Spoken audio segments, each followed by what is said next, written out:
Indonesia diberkahi dengan hutan-hutan tropis dan keanekaragaman hayati yang terkenal di dunia.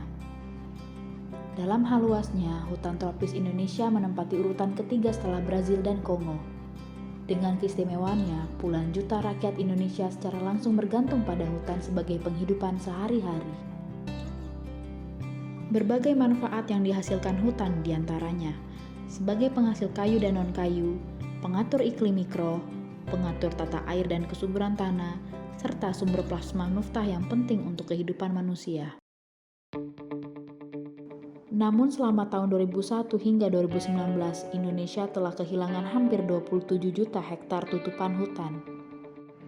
Deforestasi dan degradasi hutan seperti yang disebabkan oleh pembalakan liar, juga perdagangan kayu ilegal menjadi penyumbang utama kerusakan hutan alam Indonesia. Aksi kejahatan tersebut mengincar jenis-jenis kayu bernilai tinggi seperti ramin, merbau, dan sonakeling. Pada saat maraknya di tahun 2000-an, pembalakan liar dan perdagangan kayu ilegal telah merugikan negara sebesar 40 triliun rupiah setiap tahunnya, juga menyebabkan hilangnya luasan hutan sebesar 2,8 juta hektar per tahun.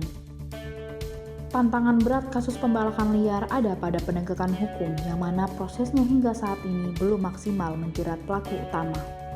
Penjeratan pidana pembalakan yang masih menyasar aktor lapangan belum efektif dalam upaya memberantas pembalakan liar. Selain itu, ringannya hukuman tidak sebanding dengan kerugian negara, masyarakat, dan ekosistem yang rusak.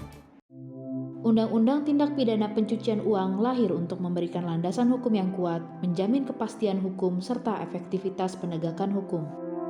Melalui penyidikan tindak pidana pencucian uang dapat meningkatkan efek jera bagi pelaku tindak pidana. Harta kekayaan hasil tindak pidana yang dikuasai oleh pelaku dapat disita. Penanganan tindak pidana pencucian uang di Indonesia dimulai sejak disahkannya Undang-Undang Nomor 15 Tahun 2002, Undang-Undang Nomor 25 Tahun 2003, dan Undang-Undang Nomor 8 Tahun 2010. Undang-Undang Tindak Pidana Pencucian Uang menyebutkan terdapat 26 jenis tindak pidana asal, salah satunya tindak pidana di bidang kehutanan. Kasus pembalakan liar dilakukan secara terorganisir, mulai dari tahap perencanaan, pembalakan, proses transportasi dan distribusi, hingga ke tahap perdagangan. Di samping itu, pola dan modus pencucian uang juga semakin beragam. Sekarang itu modusnya sudah sangat luar biasa. Di dalam konteks misalnya melakukan pentransferan uang, itu kan segala mekanisme bisa dipakai melalui money changer, melalui perbankan dan lain sebagainya, melalui asuransi dan macam-macam. Juga menggunakan hal-hal yang lebih sulit lagi seperti yang kita sebut dengan menggunakan legal engineering dan financial engineering, yaitu dengan rekayasa hukum dan rekayasa keuangan. Karena mereka tidak ingin tampil, tidak ingin kelihatan, kemudian mereka itu meng-create badan hukum atau shell company ya, yang sebetulnya dimaksudkan untuk menyembunyikan itu uang siapa sebetulnya, sehingga yang ditaruh misalnya dari pengurus suatu korporasi itu tentu saja nama dia tidak akan timbul, tapi nama orang lain gitu. Kasus Laborasitorus yang terjadi pada tahun 2013 dan 2014 merupakan contoh kasus pembalakan liar yang diungkap menggunakan Undang-Undang Tindak Pidana Pencucian Uang. Dalam prakteknya, Laborasitorus menyebar uang hasil pembalakan liar kepada 60 rekening yang terhubung dengan rekening perusahaan Laborasitorus.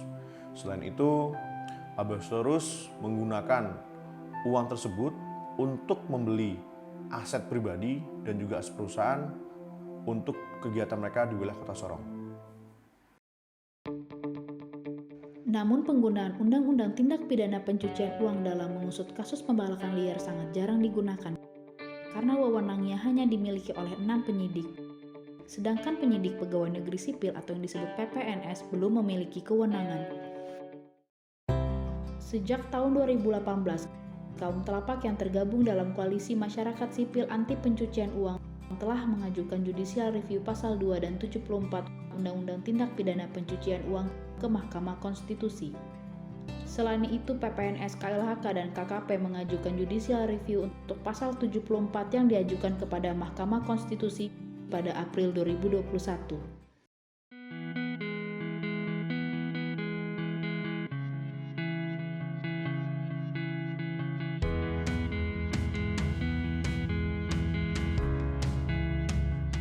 dengan putusan Mahkamah Konstitusi ini, PR-nya adalah memastikan putusan ini berjalan dengan baik. Pekerjaannya tidak hanya meyakinkan publik saja bahwa normanya sudah benar, tapi memastikan aparat penegak hukum betul-betul menjalankan norma ini, dan ujungnya adalah upaya pemberantasan tindak pidana pencucian uang berhasil. Ini menjadi kabar baik dan memberikan semangat baru bagi PPNS untuk dengan leluasa menggunakan Undang-Undang Tindak Pidana Pencucian Uang saat melakukan penyidikan. Kaum Telapak bersama koalisi akan terus mengawal hasil dari judicial review Undang-Undang Tindak Pidana Pencucian Uang. Selain itu, Kaum Telapak juga akan terus mengawal penggunaan Undang-Undang Tindak Pidana Pencucian Uang dalam sektor kehutanan. Penggunaan Undang-Undang Tindak Pidana Pencucian Uang tidak hanya menyelamatkan Indonesia dari kerugian ekonomi, tetapi juga menyelamatkan hutan Indonesia.